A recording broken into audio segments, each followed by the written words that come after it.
Hey everyone, welcome back. This is Super Mustache Pika, and this is episode 2 of Dragon Quest 3. In the last episode, I started making out the party.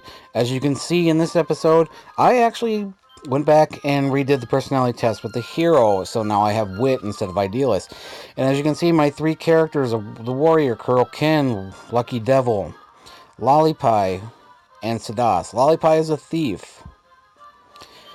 Slippery with a slippery devil personality, and then there's Sadas, who I believe is with a genius personality. These three are actually good friends of mine, and when I decided to do this LP, I'm like, well, I need to figure out. I knew which type of character classes I was going to have in my party, but I wanted to figure out who could I have. Who could they be named after? And I figured I've known these guys for a couple years now. I go with them to anime conventions. They are a lot of fun to be with, and I hope they're honored that I have chosen them to be in my group. I will have to pick another character later on in the game, but that won't be for a while. Anyways, in the last episode, we explored Aliahan and the cast in the village, and got to get to know the basics of the game and how to do the party. In this episode, we will be exploring the continent of Aliahan and proceeding towards where, if you see in the bottom, as you can see from the left of the castle, the tower on the island that is known as the Dream Tower. We will be making our way that way. As you can see between episodes, I had leveled up my characters along with the hero and with everybody. And you can see that Sadas at level 4 has 58 MP with the genius personality. When he when he got to level 2, he gained about 36 MP in that level up. Not much HP, that's why he's in the back. But as you can see also, as we progress, Lollipie has gained quite a bit of agility and resilience. And she is actually, right now, I think she has the highest defense of all my characters. Not high in HP, but she does have MP. Thieves do learn skills that require MP. But here we reach the village of Reeve. And this is where we get to learn a few more about how to progress the story. We already know we have to go to the Dream Tower. Here's the inn. As we go upstairs, here's a young child by themselves. And they're like, you have to promise to kill all the monsters. They got my mommy and daddy. Yeah, there are some kind of sad dialogue in this game. And, it's even in the other Dragon Quest games, there's characters like that. Here's the weapon shop. There's the church. And as you see down here, there's a guy near a boulder. He's like, no good, it won't budge. But with us, we can push it. Even if you're by yourself, you can push it. And then underneath, we find a mini medal. And I'm going to be trying to collect some of those. I'm hoping within as early into the game, because basically with the characters, I'm going to be keeping all their personalities as they are. Each personality that my characters, the hero and the other characters have a profit increase overall for stat gain. There's a personality chart and everything like that, but I'm not going to be with the males in the party. I will plan on not changing their personalities at all, because I want them set where they're at now. However, for Lollipie as the thief, when I was talking about this in the first episode, females get one of the best personalities in the game, and there's an item that I can get fairly early on in this game with the use of mini medals that will give her practically the best personality trait for any character with the best stat gains. But it's a female exclusive. I will be pointing that out when I get that. But right now, I'm going to be heading towards the Dream Tower. There are 3 ways to get in there, but we have access to 2 of them. As we see here, there's a bronze knife that only the thief can use in my party.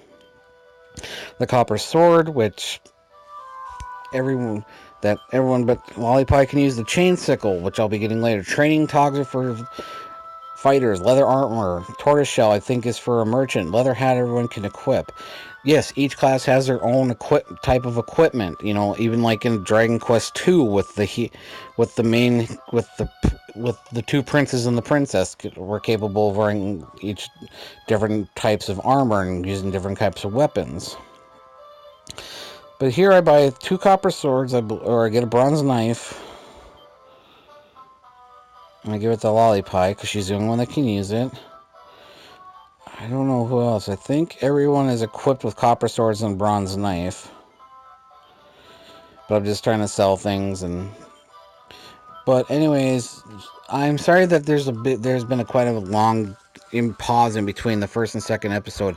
I haven't been able to work on these episodes, as I've spent the last 3 days at the Special Olympics. Today's date is Sunday, June 25th. I spent the 22nd and the 24th, so the Thursday through Saturday, this past Thursday through Saturday, down in Apple Valley, Minnesota. With one of my residents who I work with and his team, as they partaked in the Minnesota Summer Special Olympics, and it was a lot of fun. I mean, it kind of sucks. I came home with a pretty wicked sunburn on the back of my arms and my neck. My neck is pretty red and sore right now, but I'll live. But it was a lot of fun. If you have any family members, friends that, you know, work with individuals with disabilities, or have any disabilities that are athletic and they partake in this, and you've never gone and seen them compete, it is definitely worth checking out.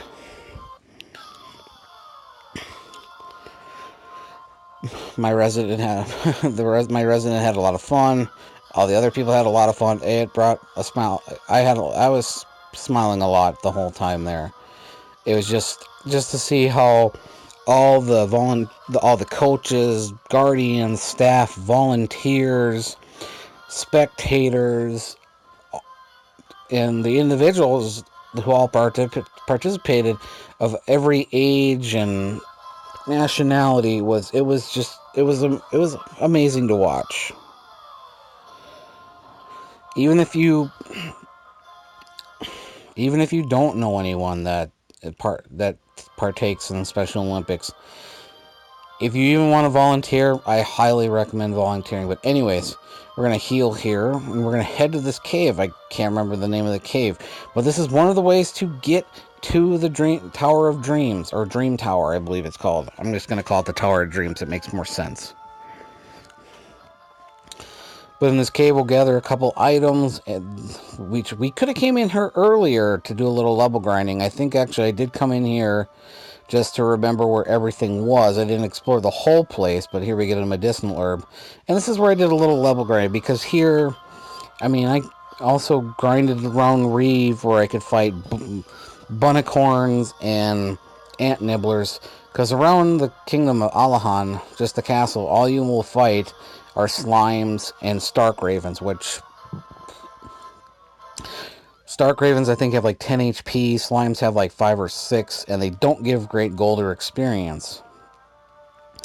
And even though my characters right now are level 3 and 4,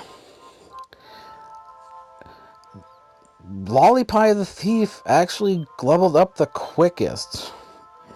And even though the other 3 are level 4, the hero class, I feel, takes the longest to level up. I don't know if that's because of personality, depending on the personality you get when you do the personality test. When you answer those questions and everything, we see Lollipie reaches level 5. HP by 1, MP by 5, Strength 2, Agility 4, Resilience 1, Wisdom 3, and Luck plus 2. She has the Lucky Devil trait, and she has gotten a lot of wisdom. She's gotten some wisdom, which is why she's got like such high MP. That's why she's got 36 MP and low HP, because she doesn't really get much for endurance for HP at level ups. Not within the first few level ups. but her resilience and agility are pretty high, and those kind of go towards your defense. So she has a pretty high natural defense.